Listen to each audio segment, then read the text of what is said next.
couch. Back on the couch where we belong. Right? Yeah. Because it's a couch where we get inside our guests. But more in like a mental way. Yeah. What's up? I'm Matt Frevola. They call me the Steamrolla. We're out here in Jersey City. Got to have a nice little talk with Luke and Brian. Steamrolla. How are you? How are you? I didn't know you were so big, man. Yeah, mostly just old and fat. But I've been listening to Luke Thomas for a long time, for like 10 years. He's got awesome breakdowns and he's the man. What about Brian? I don't know shit about Brian. What's going on, guys? It's me, Brian Campbell. All right, it's time to sit on that crusty couch. Let's do this. you ready to go? PC, you ready to go? You know, we only want the true maniacs on this show, and we have found that if you go to Strong Island, they are plentiful. Our next guest is a man who has worn many hats, including military police in the United States Army, is also looking for one Paddy Pimblett. We'll see if he'll get it, but he has an interesting story to tell, and he's going to do it today. It is Steamrolla Matt Frevola. Hey, round of applause. Rock and roll, bang that horror, you know. How are you doing, Matt? No cell is strong already, Luke. Yeah, that's all right. Right off the start. You know what? going Tap with dance. that. Okay. There we go. How you doing, Matt? I'm doing good, man. You know, I don't make my way out to Jersey too much, but for you guys, I'm here. Well, you know what? That's a good way to not get lice, is to avoid Jersey. Yeah. It's you really go. a strong We move. recognize the T-shirt because, I mean, this guy's wearing a Grand Theft Auto Ray Longo Mafia shirt right Put the there. This camera is on just him, yeah. Incredible. Can you stand up for just a second? I know we got it. I'm now we're asking you to do all the, look at this shirt. Wow. All right. Now, with that in mind, do us a solid. What is the story behind this shirt? Oh, man, this is a classic Anakin Florian shirt. And I got this shirt, and I've pretty much worn it to like every UFC fight, every Ring of Combat fight, every CFFC fight when we got guys fighting, and it's my lucky shirt now. Yeah? Yeah. All right. How did you end up at Longo's? I mean, obviously, you're in Long Island. They're the big gym. You just must have heard about them. But give me the story, how you actually ended up there. Yeah, so I found Matt Serra first. I started doing jiu-jitsu there. And then I moved down to Tampa, Florida. I went to University of Tampa. You did a lot of drinking, didn't you? I did a good amount. Yeah. But Matt Serra hooked me up with Matt Arroyo, who's down there. Ultimate Fighter alumnus. Yep. And then I linked up with Matt Arroyo, and I actually met Billy Q my first day there. Oh, MK approved Billy Q. Billy Q, yeah. And Billy Q is like 1-0 or 0-1 as an amateur fighter. I had no fights. I had like 5 months of jiu-jitsu under Matt Serra. What year is this roughly? This has got to be 2010. So Matt was either close to done or had like where was Matt at that time? Yeah, he was done fighting, and he just opened up Gracie Tampa South. Okay. And he had like a amateur fight team. He probably had like 7 or 8 guys fighting, and then me and Billy Q walk into the gym, just like these 2 young kids. We didn't even know each other either. Like I remember walking in, and it's jiu-jitsu class, and I see some skinny kid with like UFC gloves he bought from Walmart, getting ready to do jiu-jitsu. And you should beat his ass just for that. Oh, I did it exactly that day. And me and him like hit it off right from there. We ended up living together in Tampa and fighting amateur, just coming up in Tampa with Matt Arroyo, who really showed me the ropes of a fight camp and what, how to be a fighter and whatnot. And then while I was down in school in Tampa, I would still come home to Long Island for winter, for Christmas, and for summers. And I would train with Ray Longo, and I would train with Matt Serra whenever I was home. And then I would go back down to Tampa for school and train with Arroyo. When did you end up back in Long Island full time? I moved back home probably 2016. Oh, that's relative. Well, I guess it's now been 7 years. I know, right? Jesus Christ, yeah, it's a little hard to say. Okay, so what ultimately prompted you? Like, why did the Tampa experience come to an end? I had my fiance at the time. Her whole family was from Long Island. My whole family was from Long Island, and I always knew I would end up back home in Long Island. I'm a Long Island guy, New York guy, but I branched out. I had some fun in Tampa. I made I met a lot of people. I did a little on my own thing down there, and graduated from college somehow down there. And Blue Tarski, 0.0. Best 7 years of his life, for sure. Yeah. What was your major? criminology. Yeah. Oh, yeah, you were fucking off. I mean, you weren't even trying. All right, so tell me the best part about Tampa, the worst part about Tampa? The best part about Tampa is that... Leaving. I mean, well, actually, you go down in Tampa, and everybody from Tampa is from the Northeast. They all, like, moved down, and Tampa's, like, almost felt like a melting pot. Like, everyone I would talk to was from somewhere in the Northeast. Yeah, they're snowbirds. They're weak. That's fair, yeah. Endure it like a man up north, Yeah. right? But Tampa was fun, man. I had a great time down there, and especially fighting amateur, man. Me and Billy Q were on all these amateur fight cards in, like, the parking lot of a strip club, and, like...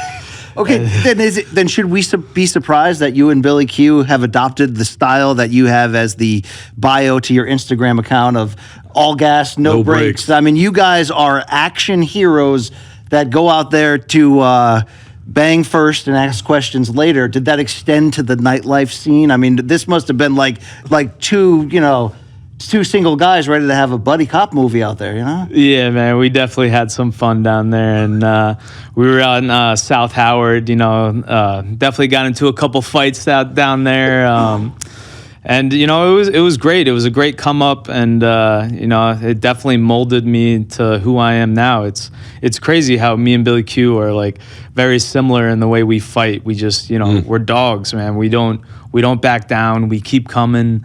And it's we've been competing our entire, like, careers. It's like Billy Q would win a fight, and then I'd be like, all right, I got to go win a fight, and then I'd win a fight, and then he'd got to come back and win a fight. And even now, since I'm not down in Tampa, I don't train with him as much, but I'm always talking to him. We're always, meeting up in Vegas, meeting up in Tampa. He comes up here every once in a while, and we feed off each other's success, and it's great. So how many fights did you have by the time you returned in 2016?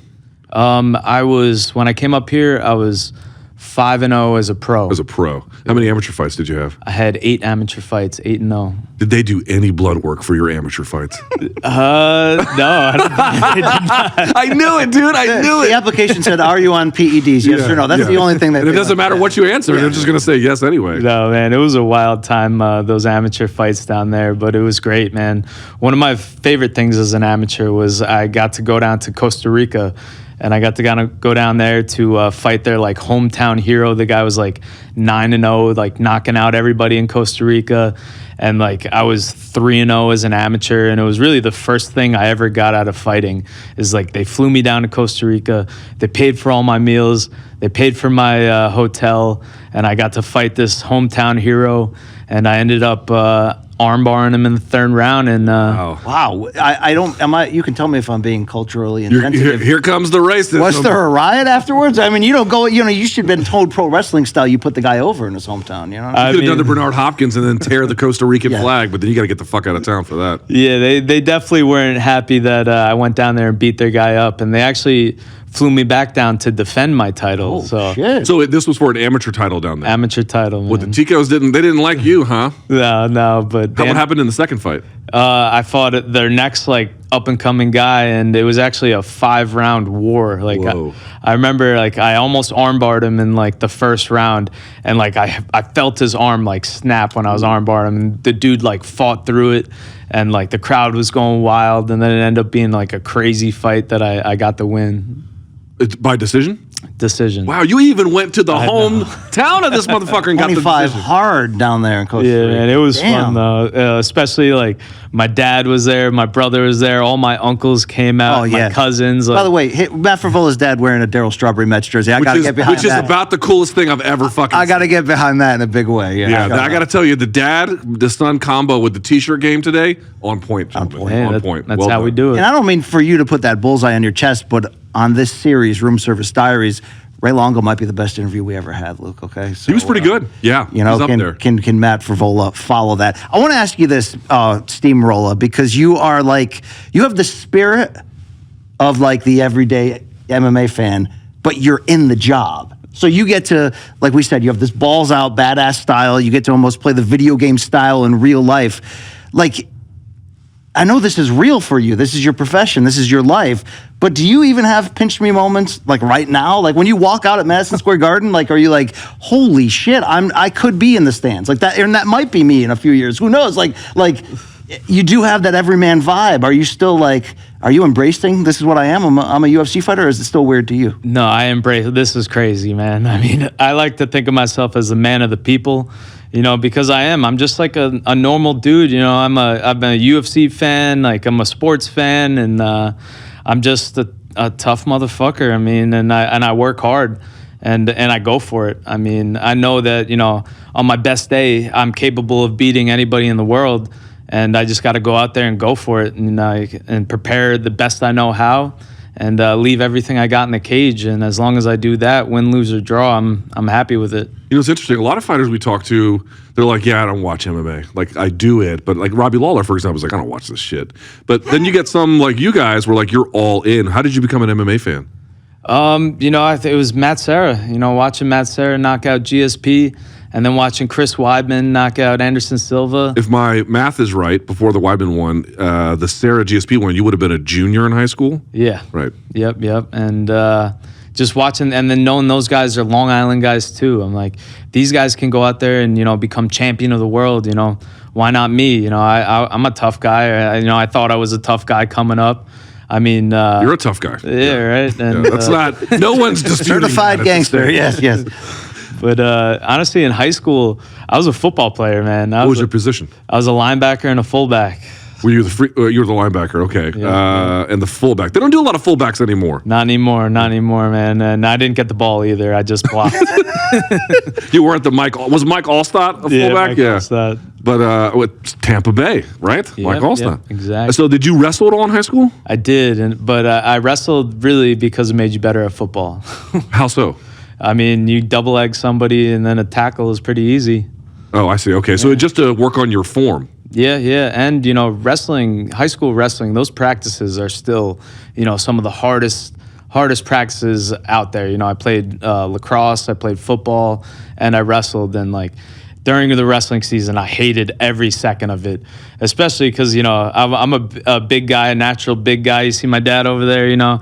I like to eat. And then in high school wrestling, I wrestled at 160, which is crazy, you know, like almost like 15 years later, I'm fighting at 155. But I wrestled at 160, and it was like I couldn't eat like pizza bagels after dinner, and I was pissed. Like, to be fair, pizza bagels are the shit. Pizza bagels are fucking amazing. Let's just be honest about it. But how many years did you wrestle? I wrestled 4 years of high school and 1 year of middle school. Give me, for folks who may not have ever wrestled in high school, give me an example of a practice that you would be like, Jesus, I just want this to be over. This is awful. Give me an example. Yeah, you know, you start out with that Mazzola, my old wrestling coach, Greg Mazzola. He would have us do reaction drills, which is just all just wrestling stuff that I don't even remember now. And then it's just wrestling, man, takedowns, and it's exhausting. And I would always like see this guy Mason, who like was a chubby guy too, and whenever we were doing like hard drilling and stuff, me and him would meet eyes, and I would always be like, all right, Mason, this is my easy round right here. But it definitely molded me, man. It molded me into an athlete. You know, I was a little chubby kid until I wrestled, and then I lost all my baby fat and I became an athlete. And so at what point does it dawn on you for folks, again, we talked about this a little bit before we went live, which was you were an officer in the United States Army Reserve. Thank you for your service. I really mean that. And, you know, at what point between leaving Long Island, going to Tampa, trying all this stuff, at what point did you like, no, wait a second, I think I can do this really well. Not just being inspired, but actually thinking this can actually be a job for me. You know, it had to be those Costa Rica fights. You know, when I finished that guy, that was 9-0, and I had my first like amateur title. I remember that like after that fight, I had like this like cardboard like title that I was so proud of. And I remember like I just finished it. I get all suited up. I put like my belt around my waist, and I walk out there getting ready to party. And then I just like see the guy I just beat up over there, like looking like he's crying, and I'm like, oh man, like sorry, bro, you know. But after that, I was like, man, you know, maybe I could do something with this. I didn't know Stifler from American Pie was going to make it, but this is great. This has turned out wonderful. He's going to start joking about banging our mothers. I mean, here's the thing, though. He swings big. So we catch Matt Frevola at an incredible time with a 3-fight win streak, all by knockout. But Luke, you love stats. You live for them. I do. I got a stat from Dick Boy. Let's hear it. Richard Mann, you know, from Fight Metric. Yes. That is just mind-blowing. In his last 3 fights, Matt Frevola has averaged 9 knockdowns per 15 minutes of fight time. That is statistically absurd. Yeah. 9 knockdowns per 15 minutes. That's a man who sees an opportunity, doesn't wait long to weigh the odds, and goes after it.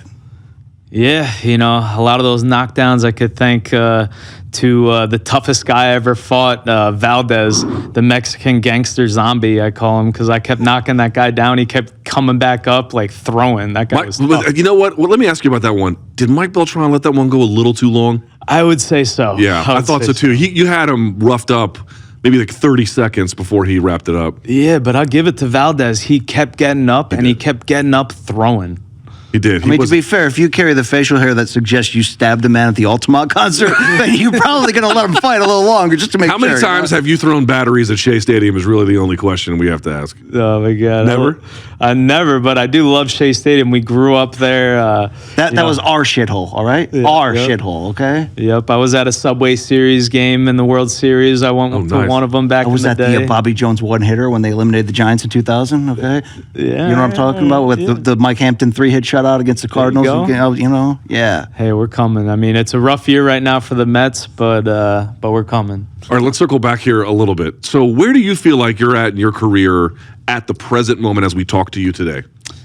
I'm at the peak right now. I mean, three fight win streak. I'm in the prime of my life right now. I'm 33 years old. I've been doing this for a long time, and I'm ready for big fights. You know, I want what I've earned. I think I've been in the UFC now for 6 years. You know, I've got great fights, I've got wins, I've got losses, but I'm on a roll right now, and I'm hoping to get some fight news and a nice new contract and a big fight for hopefully MSG. You know, when you say big fight, people are going to be like, Paddy frickin' Pimblett. Yeah, that's the fight. His correspondence is that he wants to fight you as well. Yeah. So does it just come down to UFC pick the date here? Exactly. I think it comes down to the UFC. Like, a lot of people are saying, you know, Paddy's scared. Paddy, you're just going to knock him out, which is really crazy to me, you know, because people have been counting me out my entire career, you know. 3 fights ago, people were telling me I didn't belong in the UFC. I couldn't take a shot. I got knocked out in 7 seconds. What are you even doing there? And, you know, it was tough. You know, a lot of people, and then even after that fight, everyone, you know, they give me the undefeated 10-0 Valdez. Everyone said he was going to beat me up. And then they give me undefeated Ottman. They said he was going to get me. And then they give me Dober. They say he was going to get me. So it's kind of weird being on the other side, and now everybody's saying that, like, this guy's scared of me. It's like, keep the same attitude, you know, 3 fights ago when you said I didn't even belong in the UFC. Yeah, they don't. I mean, social media, they're only as good as your last fight in their eyes. And you might not be ever good in most of their eyes because they're a bunch of a-holes. But I get what you're saying. It can change quickly in terms of whether they roast you or toast you. But this does feel like you and Paddy, like the right fight at the right time for both of you. Yeah, exactly. You know, he's on a 4-fight win streak. He's got 3 finishes. And he's got a lot of hype, and he's a good fighter, man. He's very slick with his jiu-jitsu. He throws, he goes for it on the feet, and it's an exciting fight, man. Like, just the build-up, the atmosphere is what I'm looking forward to, and then putting on a great fight, man. And a lot of people forget that I got some jiu-jitsu myself. I got some grappling myself, and so I'd be interested to grapple with him a little bit. All right, so let's talk about Paddy Pimblett. Now, it would be great for the clicks if you said outrageous shit about him, but I'm actually not interested in that. I actually feel like you're a pretty fair guy. So let's talk about his game. I think on the good side, I'm not saying this is comprehensive, but I think on the good side, it's fair to say good back control, good submissions from the back, good ability to maintain it, right? He's really strong from that position, holding, attacking, the whole 9 yards. Seems to be a gamer as well. He seems to be a gamer. Yeah, he wants to smoke for the most part, I think. The bad side would be he leaves his chin out on a plate to get decked, right? Is that a fair assessment of his game, or what am I missing? Yes, it is. I think he's the most dangerous in his transitional jiu-jitsu, like the way he caught Jordan Levitt's arm, you know, with the rear naked choke. Right. And, you know, his jiu-jitsu is high level, but he does leave his chin out there. And I know, you know, Jared Gordon was catching him here and there, but he was eating them and still coming forward.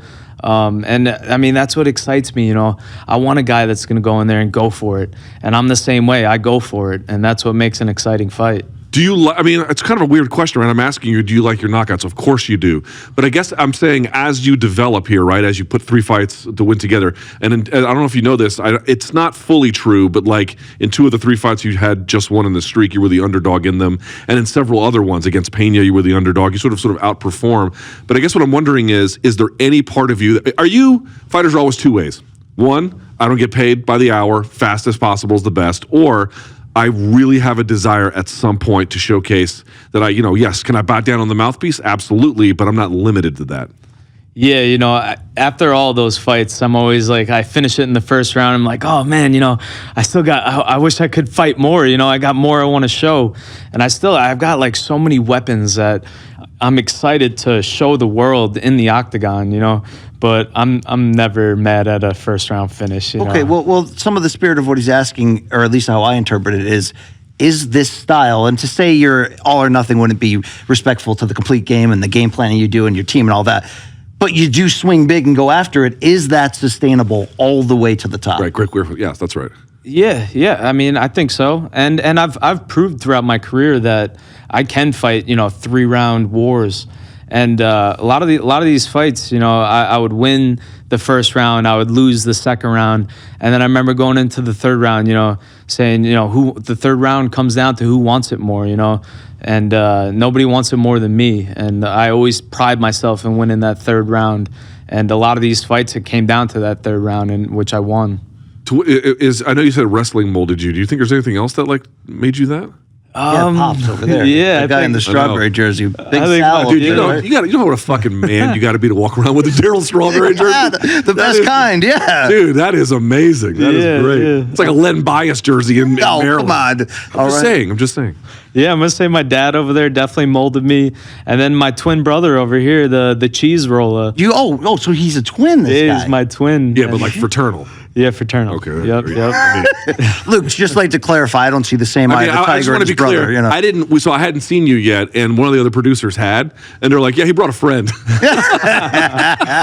Yeah, the cheese roll has been helping me out a lot, and ever since we've been kids, we've been competing our entire lives and scrapping our entire lives.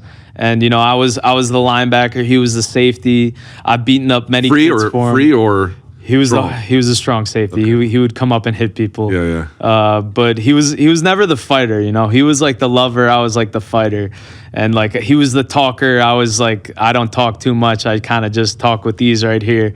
And there's definitely been times growing up where everybody knew that like if you messed with him, you messed with me, and like vice versa. So you were the hockey goon. Yeah, you were the enforcer. Dude, that is amazing. Listen, I like the steamroller identity. Don't get me wrong, it's great. It works. Hockey enforcer or some kind of enforcer type. That's a great thing to be. Yeah, that sounds about right. That's awesome. Before we get off the Paddy Pimblett thing, I do want to finish there. So let's imagine a world where you win. And not just that, let's imagine a world where the streak continues. And it looks like it has. That is the kind of win you achieve. You can imagine what that might mean. Where are you then? What does that actually do for you in real terms? I think, after I beat Paddy, hopefully at MSG, I think we're 2 fights away from a title fight. I think I beat Paddy, and then maybe I beat Dan Hooker after that. And then maybe I beat Justin Gaethje for the BMF belt after that, and then we fight for the title. Dude, I gotta say, the Dan Hooker, Justin Gaethje thing? His vision board has blood stains on it, okay? I mean, good Lord. I mean, you gotta have a plan, and I love that ambition and how you see the future. Search this guy for shivs, man. Seriously, if you, forget beat, if you fought Paddy Pimblett at MSG in like a sort of people's main event type of spot where it's like the fight everybody's talking about, that would be massive enough for your career in terms of like the phone picking up and your DMs getting probably crazy and gross, and I hope you'll show them to me. But if you beat him there, that's almost like a title win when you beat somebody who has that much hype and momentum behind him that you wouldn't even need to be like, okay, what's my ranking? Where do I fit in the title picture? I feel like you'd be getting, the momentum shift to that to go all the way to the top. Yeah, definitely. And then Dave Portnoy will know that he made the wrong choice. Oof. Are you surprised? You know what? Like, I'm not an anti-Dave Portnoy guy. We actually met him for the Paul, was it Silva? Okay, but while I'm not an anti-Dave Portnoy or Big Cat guy, they refuse to sell any of our material on air. Yes, that is They true. made a conscious decision that they will not sell for us, and so that it was what it was. You know? I'm not, but I was surprised that Paddy is popular, but the scouting report at a bare minimum has to note his deficiencies. Everyone has them. His are quite noticeable. Are you surprised that they went kind of all in on that without, I don't know, due diligence? They did the same thing with Meatball. They should have picked Blanchfield, right? Probably. Yeah, well, not really. I mean, I think they signed him when like he was. I think he like just won his first UFC fight and he was blowing up. But I was kind of pissed about it. You know, I love Dave Portnoy. I love Barstool. I love Big Cat. I love all those guys. I was a day one stoolie, like growing up on Barstool. PFT commentator. Yeah, man, Hunter. I love them all. And I remember when I found out, I was like, oh, they signed Paddy Pimblett to a 7-figure deal. I'm like, are you kidding me, man? I've been a day one stoolie. How are you not going to support your Northeast day one guys? Have you ever told him this? I mean, I definitely sent him a DM. I don't think. Did you really? Yeah, I don't think he read it. How cordial was it? I think it was good from what I remember. Were you intoxicated? No, I wasn't. I was just, I think I just let him know I was a day one stoolie and you got to support your own and I'm coming for your boy. And ever since he signed him, that's kind of what made me want to fight Paddy the most was that Barstool chose them. And I was like, all right, you know, you're going to choose your champion. I'm going to take him out. What has UFC told you about the likelihood this will happen? The UFC has told me nothing yet. Okay. Which, I mean, I'm hoping to get news soon. You know, it looks like Paddy's training for a fight. Looks like he's going to be ready by the end of the year. And all the interviews that he says I'm the easiest route to the top 15. So, and I love that he thinks that because that's what everyone thinks. Hold on, I got one more in this. What would the crowd be like if it is MSG? Because, in fairness, you are the hometown guy. I do think they'll represent. He has a gigantic following that will matter, and especially from New York. Obviously, getting the fans from England. Oh man, I think it would be electric. I think it would be pretty good, wouldn't it? I was just going to tell you that I think it'd be atop the marquee.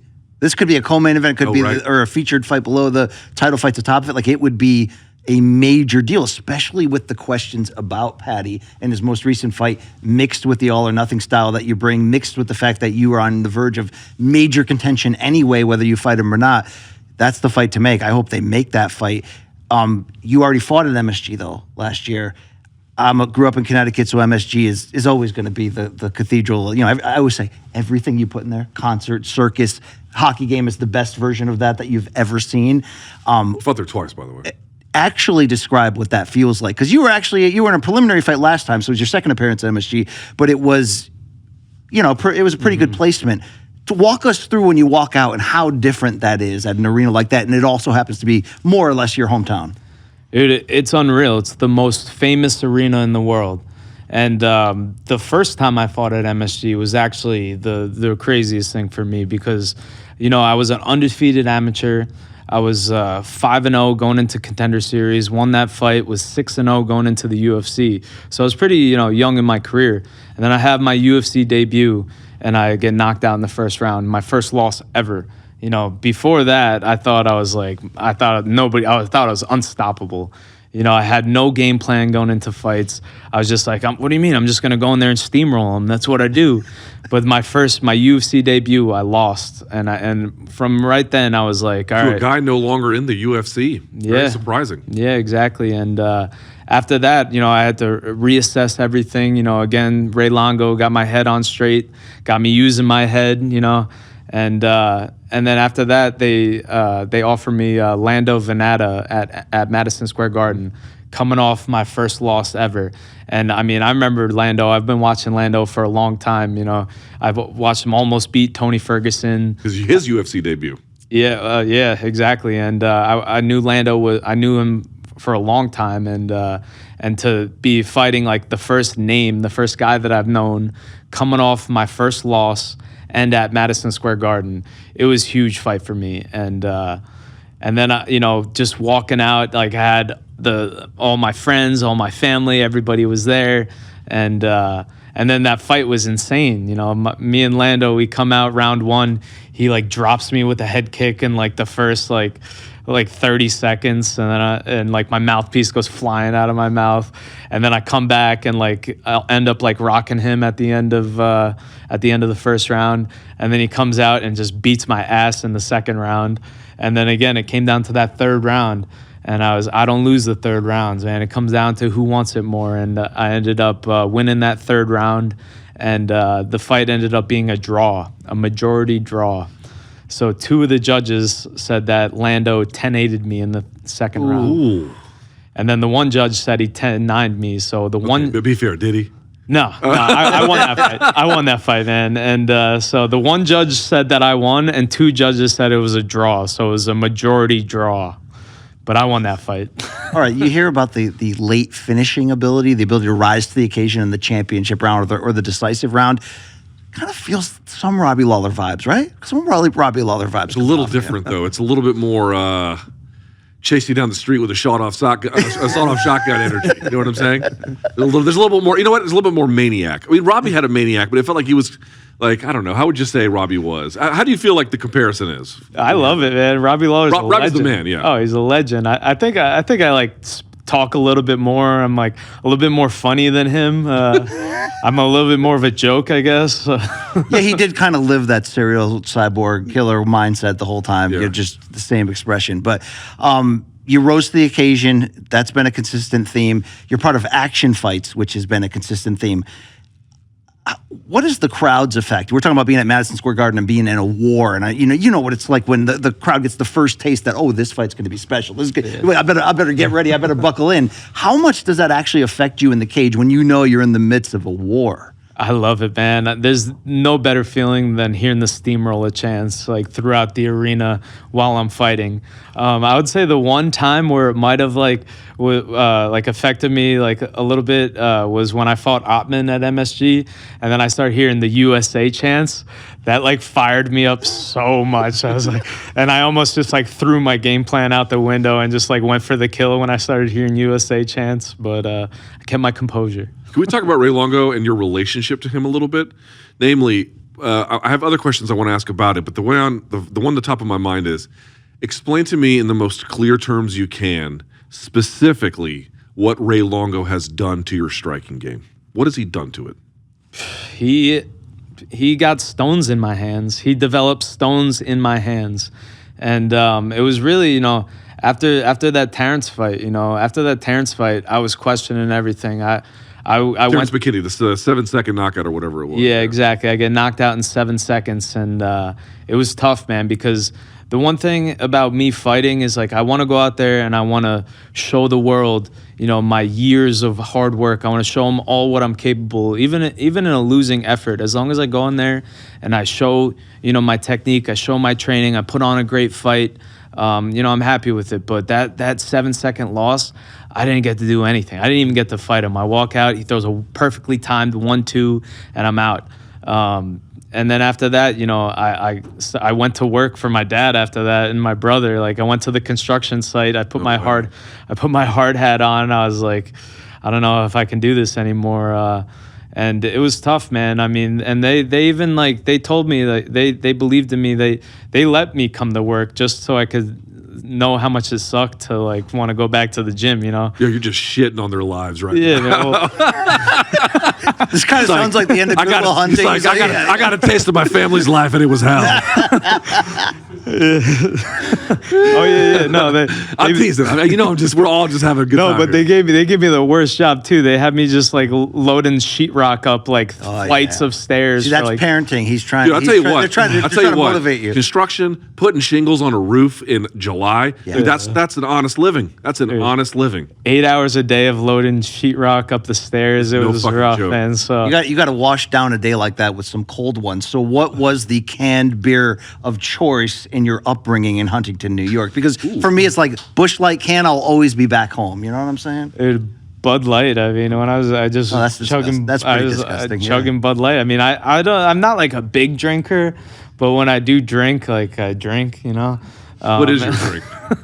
He's like, I'm not like a big fighter, but when I do go for the knockout, I splatter guys. Yeah. Yeah, I mean, drink? I mean, I'm liking that Funk Harbor. Shout out to Aljo, man. Get the fuck out. Before Funk Harbor existed, you had a favorite drink. What was it? At a Blue Moon. I like Blue Moon. You know what? I'm not against a Blue Moon. It wouldn't be my favorite. Well, despite your tough exterior and Marine Sergeant, mindset, I did reach the rank of sergeant. Yeah. You do buy drinks with umbrellas in it. I'm do. the That is true. freaking regular. That is true. You know what Luke's move is? He's like, let me find the most absurd drink for $33. Let me try one taste and go, they make it like shit here, and just push it to the side. Let me That's your go-to move. So dude. you're 33, right? Dude, 33 relative to how I feel now. It's like being Superman, okay? And I've been just swallowing kryptonite for 11 years. I used to drink like a motherfucker. Like there was one time the NYPD had to wake me up with nightsticks because I had fallen asleep on someone's porch, like the whole bit. But I can't drink like that anymore. You know what I'm saying? I can't. I'm a fighter who took too many punches, and I'm in my 40s now. So yeah, you're Chuck Liddell. Shave the mohawk already. So we know what I do? I buy 2 cocktails. I get 2 cocktails off the cocktail menu, and that does me right. Where's the crime? What crime did I commit? Hey, you found what you like and what works for you. Yes, fucking fruity ass drinks. Yep, they're my favorite. Does that come with a tampon, Luke? You know what? I would because I've seen you tackle 3 margaritas and I know how it ends. Listen, it wasn't my finest day. All right, it wasn't my finest. All right. Day. Yeah. But going back to I was working construction. I probably did like a week of construction before I was like, all right, this sucks. I got to make fighting work. And then I go back to the gym. How long were you out of the gym for this period?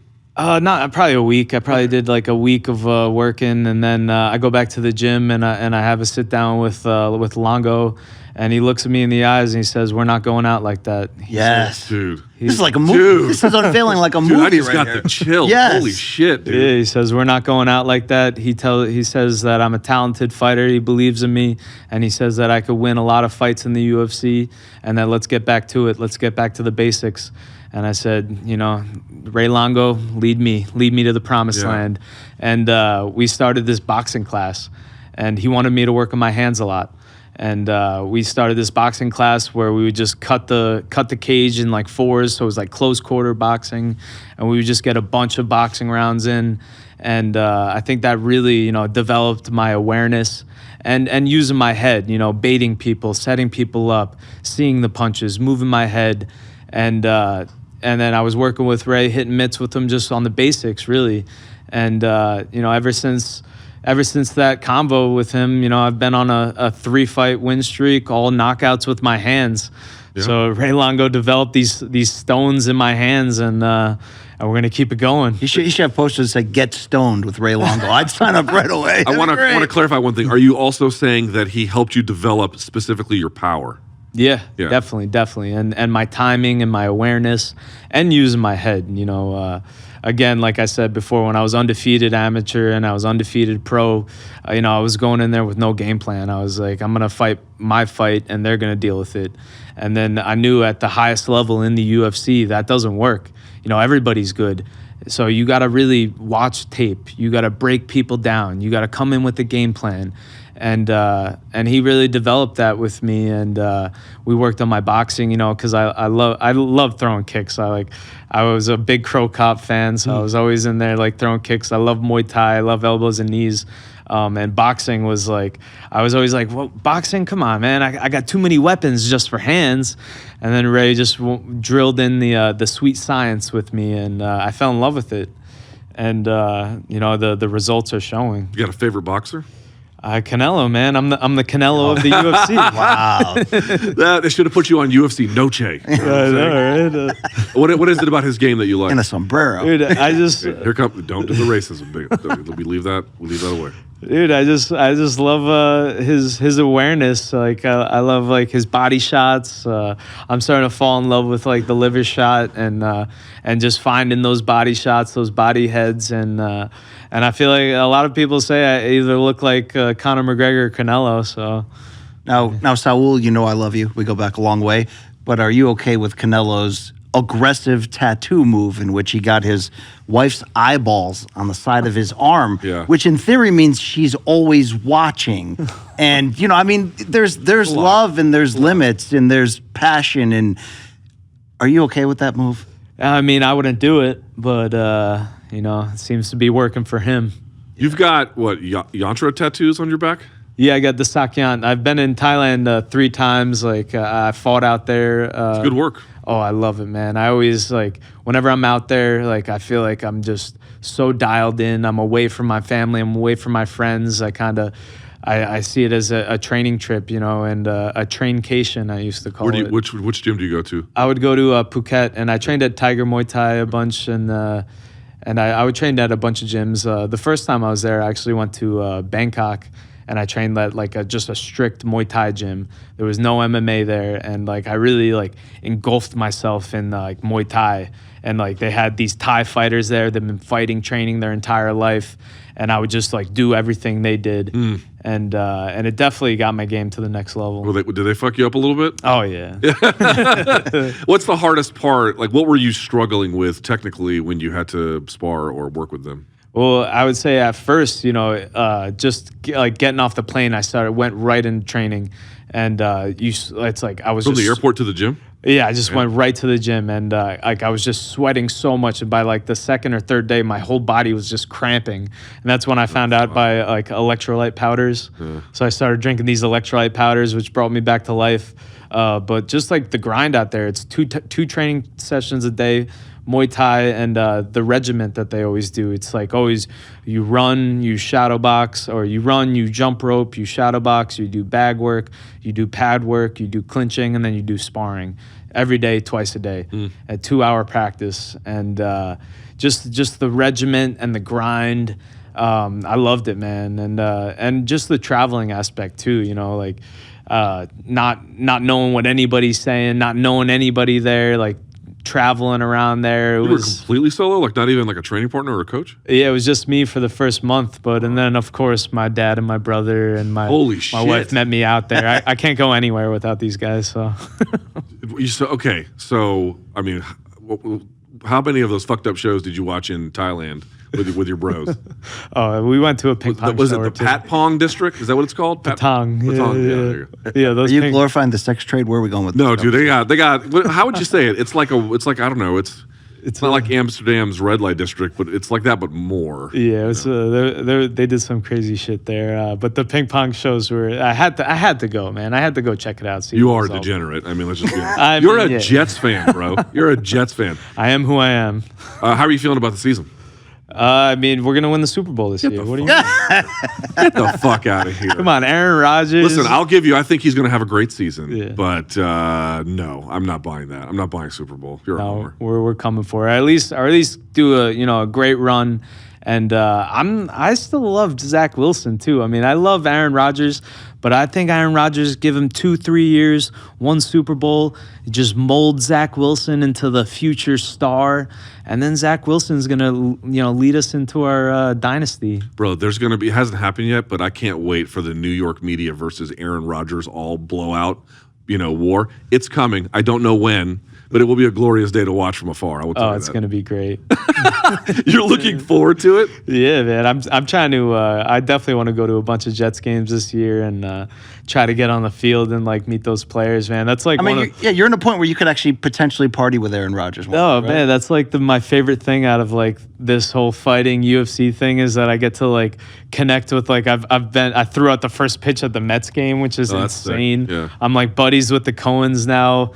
And These now, are the owners? Yep, the owners of the Mets. And then I got to go to the Islanders game in the owner's box, and now I'm buddies with Barzell. I'm training with Barzell. Damn, you like all the teams I hate. Fuck, man. Okay, is there a line, though? Because if @Zuck calls you up and is like, hey, man, I just finished rolling with Volkanizzi. Want to roll, bro? I mean, do you take that call? Because Luke's got a few things to say about that. I don't care anymore. Of course I'm taking that call. Come on. Yeah, I don't care. If you're trying to set me up to do some stupid rant, always setting you up, Luke. I'm not doing that. Real quickly, I do want to go through this. Islanders, how are you feeling about them? Hockey starts in 42 days, something like that? Yeah, it's coming. Hey, I think we got a great team, and Barzell's a man, and I love that he loves MMA. He loves the UFC. Is that right? And he's like fascinated by it, which is like so cool, man. Especially like all these, baseball players, football players, hockey players. They have so much respect for fighters. Because, we're not in there playing a game, we're in there fighting. And these guys are millionaires, and they have so much respect for us. which is so cool, man. And I'm excited to go to a bunch of Islanders games and watch them crush it. All right, you're a degenerate Knicks fan, right? I am. I mean, what do you want to say about this? Now, you know what? I'm a Washington Commanders guy, so we had the worst owner, but now he's gone. So I feel like y'all got the worst owner. Yeah? Yeah, I mean, I'm not. I don't think that's all that unfair. I mean, I'm not a big basketball guy, but the Knicks are my team, and I'm rooting for them. Fuck the Knicks. You know what? Isn't Connecticut a piece of shit state? It is, right? It's a piece of shit state. No. Connecticut is hardworking, blue collar people. Yeah, well, you know, it's a lot of you. You like Connecticut? It sucks, right? I mean, it's not horrible. He's gotten on the boat and went to Bridgeport a few times, rolled the dice a little bit. What is your hometown like? Set the table for us. Yeah, Huntington's a great time, man. I'm in the old Freevola beach house. It's been in my family for 5 generations. Wow. And we live right on the north shore of Long Island, right on the water. And now it's a big family house. It's like me and my wife on one side, my brother and his wife on the other side. My dad's got the basement apartment down here, and then we rent out the other apartment down here to one of my buddies who I grew up with. This sounds like a party house A, and is it? You have an incubator. This is right on Long Island Sound, right? Like right out your back window. Yep. This is great, Luke.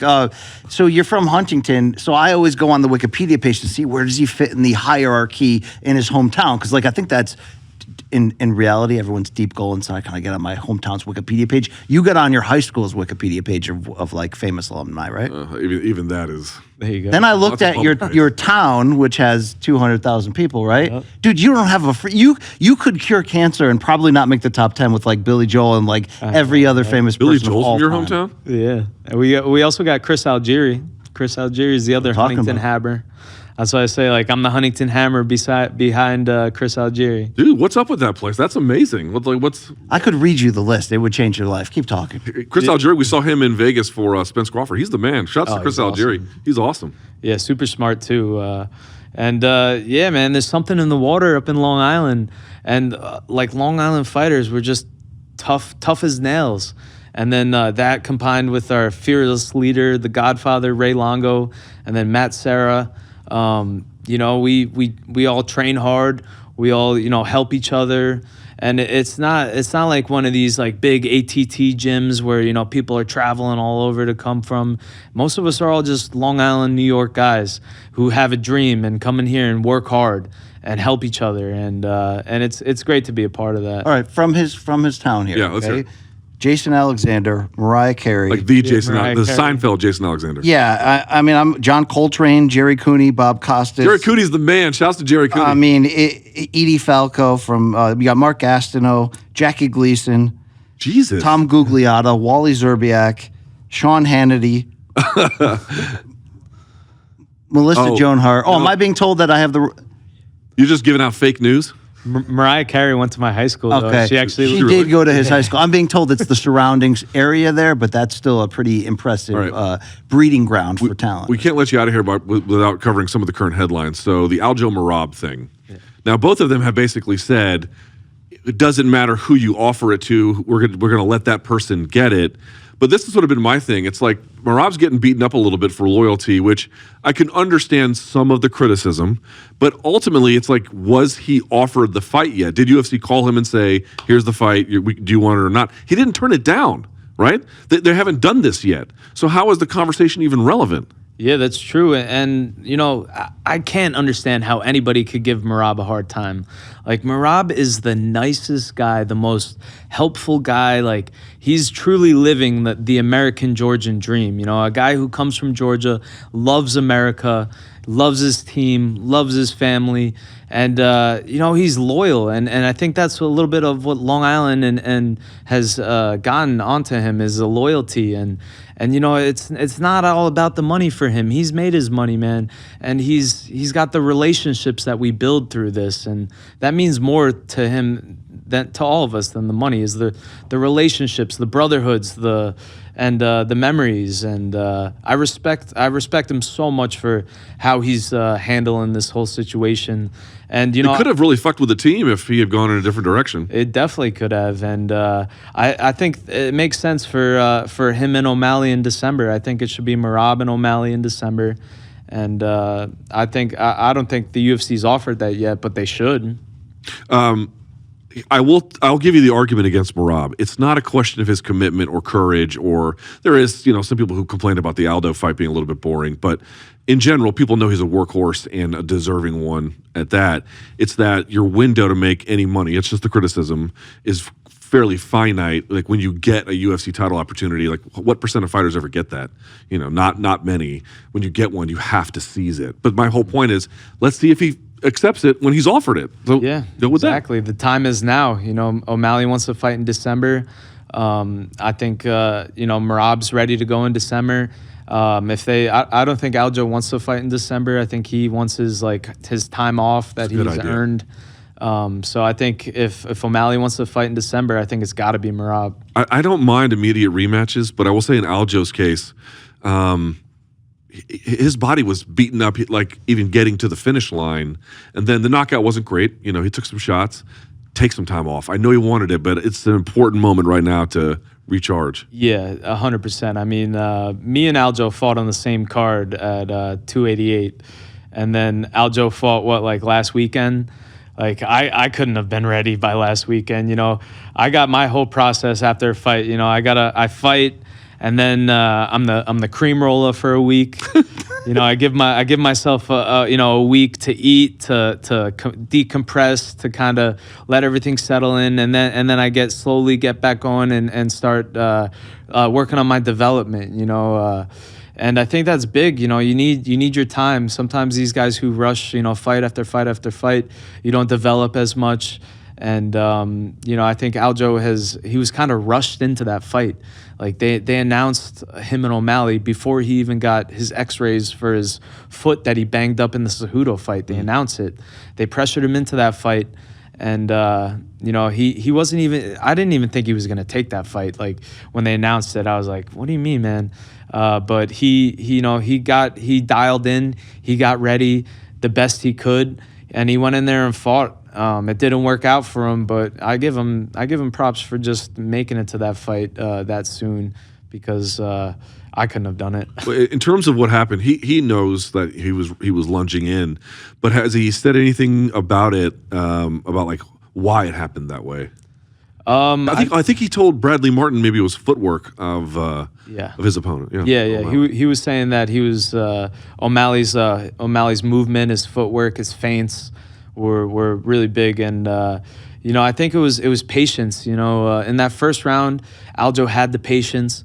O'Malley had the patience too, but Aljo, edged him out in that first round, and then the second round was starting to go the same way, but then Aljo went for it. I think he lost a little bit of the patience, a little bit of focus. Yeah, a little bit of focus, and I'm the same way, man. That's why one of my key words, during the fight, I always tell, that's my brother's one job in the corner is to tell me patience, patience, patience, because sometimes I'm like, all right, let's just fucking fight, man. I just want to, let's go for it. And I think Aljo kind of probably had a little bit of that feeling. He threw that straight left, didn't move his head afterwards, and he got caught. And I mean, you can break it down in so many ways. I mean, same thing for me with the Terrence fight. I looked at it I was like, what went wrong? What did I do? And then it just came down to got caught. He got caught. And what about the Tsarukyan fight? That one? He's a hammer. I mean, we can just, he's good, right? Yeah, that's a funny one, actually, man, because I remember I was supposed to fight Ottman for that fight, and that's when Ottman smuggled a bag in. Oh, at Fight Island or whatever? Yeah, it was a Fight Island during COVID. He scaled the balconies, smuggled some bag in, and then got caught and got cut. And then I remember weighing in, not having an opponent. And Matt Arroyo at the time is like, I'm cutting weight. I'm like, I don't even have an opponent. I'm like, what am I doing right now? He's like, make weight. You could be fighting McGregor. You could be fighting Chandler. You could be fighting, one of these guys. They'll have you. And I weighed in. I was an alternate. And then I go to the face-offs, not even knowing if I'm fighting. And then they're like, all right, you're fighting Arman. I'm like, okay, man, let's go. And I had like a little bit of a backstory with Arman. So from Tiger Muay Thai? Yep. So it was before he was in the UFC. And I was out there at Tiger Muay Thai, and I was the cream roller then. I was like out of shape, man, and I was sparring, and I did a sparring round with Arman. And all I remember about that sparring session is he hit me with a spinning back kick to the chest, and it landed so good and knocked the wind out of me. I didn't go down or anything. I finished the round strong, but he hit me with that spinning back kick, and I was just like, holy shit, that kid is good. And then I started looking him up after that, and I was like, that kid's going to be in the UFC one day. And then, of course, he gets in the UFC, and like, I remember being in Fight Island. I'm running around with Arroyo. I'm still supposed to fight Ottman. I see Arman. I shake his hand. I'm like, what's up, man? And then I'm running with Arroyo, who was managing me at the time. And I was like, Arroyo, you see that guy? We don't fight that guy until we're in the top 10. And then just so happens that like that week the whole thing switches up and I end up fighting him, and I feel like that was a test for me. I was like, so how badly do you want to be a fighter? This was I did not like I remember him like hit me with that spinning back kick. I'm like, I know he's good, and then the universe made everything happen and made like the worst, like what I didn't want the most to happen, to test me whether I wanted to be a fighter or not. And I was like, all right, let's fucking do this. I want to be a fucking fighter. Let's fucking go. And then, like, because he hit me with that spinning kick, I thought he was going to try to stand with me.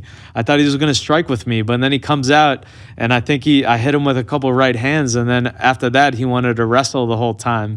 And he out-wrestled me, man. He out-wrestled me. But that's one I want to get back. He's going to see him again. I was just going to say that. I know. I can That's hear what you it. want back? I can hear it in his voice. He's the only guy who's actually beat me.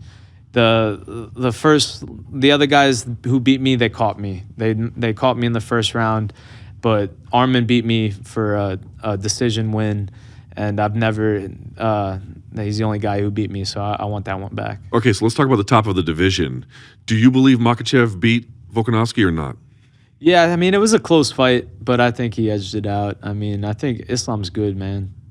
What's going to happen with Charles Oliveira, the rematch? I think Islam's gonna beat him again. Why? I think he's too. I think I mean, Oliveira is great, and he's got great striking, great jiu-jitsu, but I think it's Islam Makhachev's time, and I think the only chance that he loses is he gets caught. That's it. Yeah. I know a guy who throws the type of punches that gets people caught. When you think about that, you really could be 3 fights away, 2 fights away, spectacular performance away. You never know in this game, right? The phone can ring at any point. Do you watch him despite the dominance and go, I respect him, but I can beat him? Yes, 100%. And that's how I feel. I truly feel that on my best day, I can knock out or submit anyone in the world. And all I can do is prepare the best I know how, be in the best shape I can, and go out there and go for it. Also in the division, let's talk about what's going to happen with Conor McGregor. Does the Chandler fight happen? And if so, what happens there? He's got to beat USADA first. Exactly. Again, assuming it happens at some point, who wins, and does it happen at all? Yeah, and also what weight class? I mean, I guess it's going to be 170. Probably. Whatever Conor wants. Let's be fair. Yeah. I don't think McGregor's making 55 anymore. But I think McGregor knocks him out. I think. Wow. I think McGregor is so good when he has the reach. When he's got the reach and he can use that range and find that left hand, he really doesn't lose. But against these taller guys, like the Nate Diaz's of the world, they give him a harder time. So I think the fight happens. I think it happens in December, and I think McGregor knocks him out. Chandler couldn't grind him out? I mean, he could. Chandler's a beast, Chandler is a beast, but I think that's a matchup made for McGregor. And what happens, do you think, with the last of these legends, the Gaethjes? Obviously, he beat Poirier, but they still have a future. What happens with them, and also like the Volkanovski factor as well? I wonder how you see that playing out. I think that they got to do a passing of the guard. I think Gaethje's got to pass that BMF belt to me after I knock him out and give him what every gladiator wants: a glorious death in the arena. And that's what I'll give him, man. That's what I'll give him. Or when you, as a fighter, because some people are going to get turned away by the BMF, Islam has shit on it many times. I love it because of the type of fights it creates. When that thing gets announced, are you like, that could be my ticket to stardom if the timing is right? Yeah, I mean, it's a championship belt. Whether you say it's the baddest motherfucker belt or it's the world championship belt, I mean, I'm here to collect belts, so I'll take that BMF all day. Has the UFC ever said, anything about that? Have you had like? What do conversations about the UFC that you have typically revolve around? The UFC doesn't tell me shit. You just sort of wait to hear. Pretty much, man, and then I bug my manager for some news. But like that's like a little bit of the frustrating part. Like, especially right now, you know, we're about 10 weeks out from MSG, and like everybody and their mom is asking me, when's the next fight? Who are we fighting at MSG? Who's like my dad is always, I'm getting bored. We got to get a fight booked. And like you could just ship him off to Thailand for a month. It'll be fine, please. But I mean, I focus on what I can control, man. I have a date. I have November 11th. I will be ready in November 11th. I'm training like I've got this Paddy Pimblett fight at MSG, and that's all I can control, man. And at my gym, it's always next man up. You know, we got guys fighting for CFFC this weekend. We got guys fighting for Ring of Kombat next weekend. We got guys fighting for Contender Series in like 3-4 weeks. And these guys need sparring partners, and I'm the guy who's stepping up to spar them, and that only makes me better. And I'm getting these rounds in the bank this far out of camp. When I'm in shape right now. I wouldn't say I'm in fight shape, but I'm still getting these rounds in, and I'm training like I'm fighting November 11th. And you know, I'm hoping the UFC will call soon. Do you have any concerns seriously about CTE long term? No, not really. No? I mean, not, like I've lost twice by like TKO, but I was never completely, you know, unconscious. I could definitely say that I've had worse concussions playing football and lacrosse than I have fighting. Yeah. Because I would run full speed, helmet to helmet guys that were like twice my size. And you know, Longo's got me moving my head a little bit, you know. How many concussions do you know you had? It's like asking a woman her age and her amount of partners. I mean, how many like we got to do? He's here. Let's ask him. Okay. I don't know, man. I don't think too many. People make it taboo. I'm just, you know. You got upset when I asked Big John McCarthy if he's ever shut down a toilet in Tokyo. I mean, didn't get offended. You know? I just didn't know the necessity. Yeah, but I also one of these guys I went to high school with actually became like a neurologist, like a brain guy, doctor, and he's got his own practice out in California. And before my UFC debut, I went out there and met with him, and he took like all my brain, like whatever, my brain notes or my test levels, and did all these testing on my brain and like my reaction time and all this whatnot before my UFC debut. And now I've had like 9 fights in the UFC. I've definitely had a couple of concussions in that time. And so I'm curious to go back to him and then have him test my brain and see where it was, you know, before I started my UFC career. Well, you got to protect those hands because they're the mechanism that gets these early catch knockouts so you don't have to take punishment. You can keep winning. And a great way to protect those hands, particularly when you're lifting weights, would be to put them in gloves, right? No, man. If you lift in gloves, you're a bitch. This is Matt Frevola, I want you to know I love you. I love you. That's like Luke calluses so on much your hands. That's like Luke's true test of a man. If he can answer that question correct, then you know. I know it drives you nuts, motherfucker. I'm right. My dad forced me to wear gloves to lift when I was 14. Yeah. He forced me. You have tried. Calluses on your hands. You have tried. I'm right, motherfucker. I'm right. We've had this debate. They get mad at me because I'm like, dude, just do not fucking wear gloves. You don't need. Shannon Sharp wears gloves. Shannon Sharp's the man. Have you ever seen Shannon Sharp? This dude's like mid-50s. I saw him do on incline bench dumbbells 135 for like 10 reps, dude. He's strong as shit, but he wears gloves. And I'm like, dude, what the fuck, Shannon? Do you think he could pass a USADA test? No. Fuck no. Absolutely not. But God bless him. He looks Now, great. Matt, you've heard Luke complain that he's an old piece of shit at 44. I hope he doesn't die this, today or ever, Luke. We got to keep building this partnership. Mm-hmm. Would you advise him, though, now that he doesn't have to pass drug tests to fight, he should just go full TRT like where Cowboy Cerrone's doing right now? Just go after it, right? I mean, have you gotten your test levels tested? Oh, I mean, I don't need a doctor to tell me they're low. It's not some giant mystery. Don't just talk about it, Luke. Be about it. Okay? No, it's just, dude, I'll tell you what, man. 20 to 30, I don't think that's a big rotation. People make it a big rotation. It's not a big rotation. Motherfucker. 30 to 40. People get sick of me talking about it. Don't let it catch you by surprise. There's gonna We'll be a beat your knock- ass if you're not ready for it. There's gonna be a knock I'm on telling your you. door one day. I'm Matt. warning you. I'm warning you. It's a much steeper cliff. It's an old set of balls, and you have Yeah. to answer. Okay, so keep fighting the good fight. Why not get on the tee and get like all That's what I'm jacked talking up? about. I've kicked the tires on the idea. I haven't purchased the car yet. I've kicked the tires Well, on it. I've been telling my dad to get on the testosterone Yes. for so long, and like he like tried it for like 2 weeks, and he's like, I don't feel nothing, and then he just stopped. You know what? He was like, he already had a high test. He didn't even need that shit. Didn't do nothing for him. Pacer Allen, Arnold Allen's Yeah, dad. you he know knows how- Arnold. You know Arnold Allen, the featherweight. His dad, they kind of talk openly about. He would have his own backyard gym and would like definitely did steroids right in front of him a couple times. And He just did steroids on Arnold Allen's blog like a week ago. Like Did he they really? just injected it with. Yeah, it was great. they're just pretty open about it, Yeah, having a they good are, time. they are. Not Arnold, but like his dad and whatever. Hey, nowadays, I mean, you go to a doctor, they test your T levels, and they prescribe it and they monitor it. So I think there's a safe way to do it, you know. And I mean, when I'm done fighting, I'm definitely gonna get jacked. I'm gonna get jacked. Come out of retirement for my bare knuckle boxing debut. You know, no, I always tell Longo, I'm like, listen, Ray, when after I retire and I get on the tee and I come back and I ask you to train me for my coming out of retirement fight, bare knuckle boxing. Don't train me. Tell me, remind me of this conversation, and don't train me. What did he say? He's like, all right, I'll remind you. All right. Come on, fumble it. See, now I lost my train of thought. I was going Fumble down, it. I was going down a really good road, though. You know. With the bare knuckle boxing? Yeah. No, Would you no, do? I got Would it you now. do I it? got Would it you now. do- No, hold on that Okay, bare okay, knuckle, because okay, this okay. may fall into this conversation.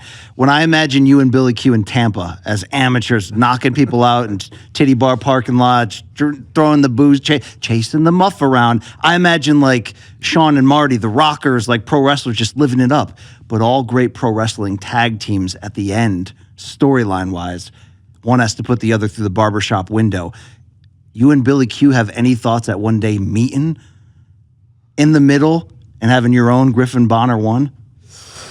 I mean, me and Billy Q have beaten the piss out of each other many of times, man. I remember when we were amateurs and lived together, we wouldn't do the dishes. So there'd be like the sink and Oh, be that like sounds so it would surprising. filled up with dishes, and then we would have sparring like that night, and we'd be like, all right, whoever loses this sparring session has to do the dishes, and we would like fight so hard not to do the dishes. So I mean, we fought so many times in the gym, man. I'll beat his ass tomorrow in the gym if he comes up to New York. So I mean, but at the highest level, I don't think so, man. We're brothers, you know. He's in my corner every fight. I'm in his corner every fight. You know, iron sharpens iron, and That's that Long Island loyalty that he's been talking about, man, right? That's it. Dude, I think your favorite thing, right? So after you beat Dober, I might be getting some of these details wrong, so correct me if I am, but you took to Instagram with like what you consider to be the perfect New York bagel. Is that right? Oh yeah. Okay, what is the perfect New York bagel? I love the flagels. I'm not gonna lie, I'm a flagel. I don't know what the fuck that is. It's Please like help. a skinny bagel. Skinny bagel. Skinny bagel. Sort of defeats the purpose, right? And then I get a bacon, egg, and cheese, classic. Bacon, egg, and cheese. Well done bacon, salt, pepper, hot sauce, over medium eggs. And that tastes like victory. What kind of bagel? collar. What kind of bagel? Everything. Everything. I don't know how I feel about the everything choice. Everything else on that one sounds good. What, BC? He goes all in life. He goes after it. It did okay? look good. That's it. Maybe I'll throw some avocado on it if I want to be healthy. Who has better bagels, Long Island or Manhattan? Long Island all day. What, is that true? All day, baby. They're pretty good in Manhattan. They're not bad. Yeah, they are. Oh, I hear there's an epic badminton competition at the Freevola compound every year on the water. Are you the same alpha in the Freevola badminton lineage that you are in the cage? Nah, so I won that tournament. We always have a big badminton tournament every summer, and I've won that tournament. I won it like 5 years in a row, but the last 3 years, I've lost it in the finals to my twin brother. Oh, And three-peat. yeah, you know, I thought I had him this year. I'm not gonna lie. Like the last couple years, like I fought and I got fat, and then that's why he beat me. But this year I was like in shape. I was like training for it, like, and then like I think he got me this year, man. I'll give it to him. He's an athlete. All right, 11 November. That's the hopeful Matt Frevola MSG date. 11 November. What are you, British? I mean, just say. Well, if the Marine Corps, 11 November 1775 is an Sorry, important day. sorry. Excuse me, 10 November. What am I saying? Yeah, I wish I had an American flag shirt on right now so I could properly celebrate this country. Eat shit. We hope you get it. We hope you get it. I do think it'd be a great fight. I think it'd be a great test and a real level up moment. So There's an opportunity to become a household name, a star Yes. in this game. Imagine if he splattered Paddy. let's Imagine that shit. see what happens. And I really hope you get the fight. And I look forward to seeing what happens. Now, legally, how much can you grow the beard and still bring it into the cage? Dude, I think as much as I want. I want to have the what's the one ref who's got the like beard? Mike braided- Beltran. Yeah, Beltran's got that beard. I'm trying to grow my hair out. I want to have the Viking braids for the next one. The Oh, that's side badass. heads, maybe. We'll see. We'll see what happens. I usually this is like the longest my hair's been in a minute, so we're gonna have fun with it a little bit. Well, I look forward to seeing what the total show is when hopefully you get that fight. Thanks for coming to our studios, man, and sharing your story. And you're a fucking maniac, but we're digging it. So we really appreciate it. Thank you, Luke, too. And you too, man, for kind of just saying it how it is. You don't sugarcoat anything. You tell it how it is. Even like when a lot of guys got to kiss the UFC's ass, you don't do it. You tell it how it is, and I respect you for that. Oh, shit. Look at that bouquet he just handed off right there. I appreciate that. But that's why you're sitting on a 1970s couch you found in the dumpster. So on that note, Matt Frevola, everyone, Steamrolla. Hopefully he gets the fight against Paddy Pimblett. We're out.